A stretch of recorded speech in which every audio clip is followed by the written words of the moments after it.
converso agora com Roberto Rocha, que é bacharel em filosofia pela Universidade de São Judas Tadeu, e que vai falar conosco sobre os caminhos do pensamento em Heidegger, ética e técnica moderna. Roberto, muito obrigado. Eu vou começar, Roberto, pedindo para que você coloque um pouco, contextualize o Heidegger. O Heidegger, ele é um filósofo alemão, um personagem bem complexo, porque ele teve uma participação durante o nazismo como reitor da uma universidade alemã, alemã, e esse episódio da biografia dele ficou um pouco obscuro, né? Então ele não está muito claro qual foi a relação dele e da filosofia dele com o nazismo. Ele é bem contraditório, como que as relações são de amor e ódio, né? Alguns dizem que ele é um nazista que forneceu a base filosófica para o nazismo, outros dizem que não tem nada a ver com isso, que ele é o maior filósofo do século XX, né? Enfim, ele é bem complexo, provoca reações de amor e ódio.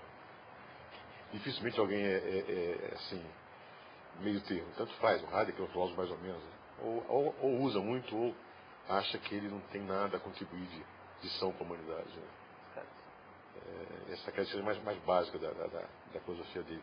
Ele foi aluno do Russell, que foi o fundador da fenomenologia, foi discípulo do Russell.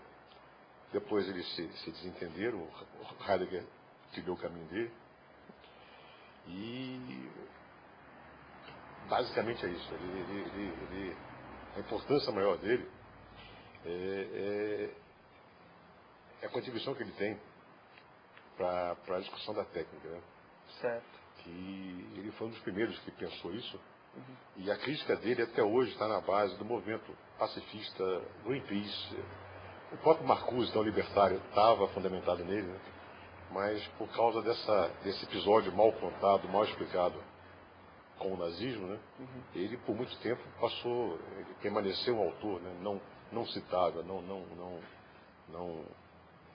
pegava bem dizer que você tinha alguma filiação filosófica com ele, né? No entanto, o Marcuse reconhece, qualquer um que conhecer direito as críticas que o próprio Greenpeace, o Movimento Verde faz à tecnologia, vai ver que a inspiração é claramente heideggeriana.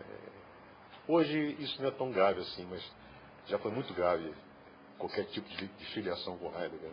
Certo. Eu vou pedir, Roberto, então, para que você exponha um resumo mesmo, com alguns pontos relevantes do seu estudo a respeito dos caminhos do pensamento de Heidegger em relação à técnica e à ética, e aproveite já o gancho também para pedir para que você coloque o posicionamento que existe a respeito desses movimentos como o Greenpeace em relação a essa crítica à tecnologia. Sim. Caminhos de pensamento por Heidegger, essa expressão é uma coisa muito importante para ele, né? Caminhos de pensamento para ele significa você, através da linguagem, escutar o envio das coisas, o envio do ser, né? A linguagem por Heidegger não é algo que você usa para elaborar um discurso sobre alguma coisa. Não é algo que o seu pensamento use para entender, para discorrer sobre alguma coisa. Para ele, se você fizer isso, você já está fora da coisa. Então, no caso específico que foi meu estudo, a questão da técnica, se você falar sobre a técnica, você já está fora da técnica. Você precisa falar desde a coisa, né? O que quer dizer isso? A linguagem, para ele, não é algo que te traz a coisa. Através da linguagem, a coisa fala em você. Então, a sua relação com a linguagem tem que ser deixar que o ser fale em você. Pensamento, para ele, pensar a técnica, por exemplo, pensar para o Heidegger significa oferecer a linguagem para que o ser fale com você. Falar sobre as coisas existe, mas isso dá conta do que você está vendo. Você não atinge a verdade das coisas, você não deixa que a verdade chegue até você. Pelo contrário, esse uso da linguagem analítica, esse uso descritor da linguagem, ele chama de um uso objetivante, né? Dá conta do empírico, dá conta do que você vê, mas ao mesmo tempo te deixa totalmente fora, né? Em relação à técnica especificamente, o que o Heidegger tem a dizer, né? Eu não estudei toda a técnica de Heidegger, a obra dele é bem grande, né? Eu peguei o texto principal, que é o texto canônico dele, chama A Questão da Técnica, né? E usei esse texto para visitar o resto da obra dele, né?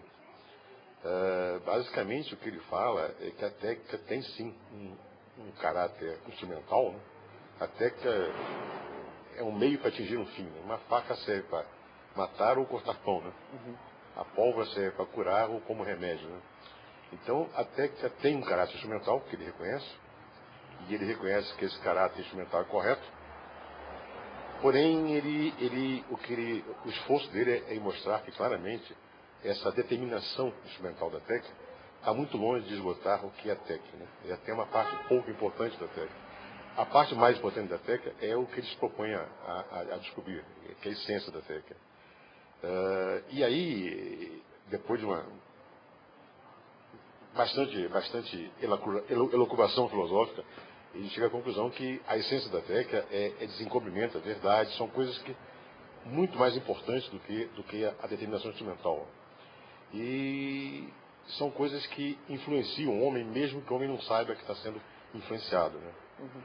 O fazer humano, o fazer do homem por Heidegger, tem essa ambiguidade. O fazer é algo que eu faço, mas é algo que eu faço porque eu sou influenciado por algo, pelo ser, como se chama, pela essência das coisas com as quais eu me relaciono. Então, ao mesmo tempo que o fazer depende de mim, né, eu também estou cumprindo um destino, por assim dizer.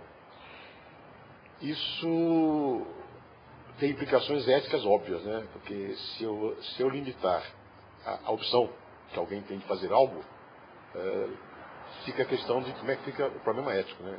Até que ponto eu posso ser responsabilizado por algo que eu não tenho um livre-arbítrio total, né?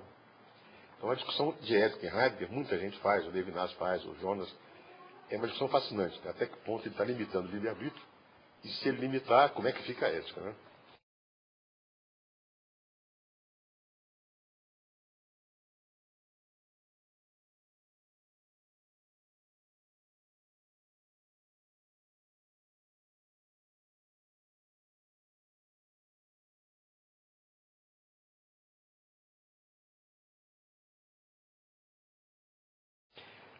Em relação ao Greenpeace, aos pacifistas, qual é a crítica do Heidegger que eles aproveitam, né? Por Heidegger, a essência da técnica é a poesia, a produção.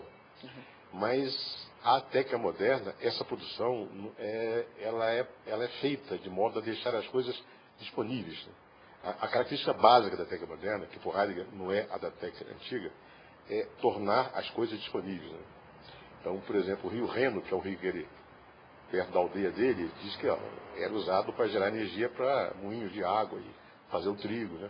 Hoje, na época dele já, né, o rio Reno foi armazenado para ficar disponível para servir como usina hidrelétrica, né, para gerar eletricidade. Então ele diz que o problema de hoje é que a produção que se dá hoje, as coisas produzidas têm como essência estar disponíveis. O próprio homem vira material humano, né? Os homens estão disponíveis para uso na produção, né? O que ele fala?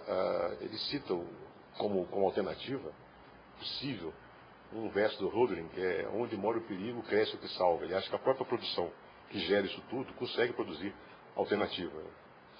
E no questionamento que ele faz sobre a técnica, ele chega que a essência da técnica é poesia, que é a mesma raiz de fazer da poesia, né? Então ele diz, quando ele fala onde mora o perigo, cresce o que salva, é porque tanto a produção da tecnologia quanto a poesia tem a mesma raiz na poesia, né? Então ele diz que a arte é uma possibilidade de salvação, porque tem a mesma raiz da coisa que está nos destruindo, né? Muita gente vai por aí. A arte nos salva da barbárie, né? É a arte que nos tira dessa encrenca, né? E em relação ao movimento verde, ao movimento pacifista, a crítica também é a mesma, né? A tecnologia é algo que torna as pessoas disponíveis, as massacra, as utiliza, né?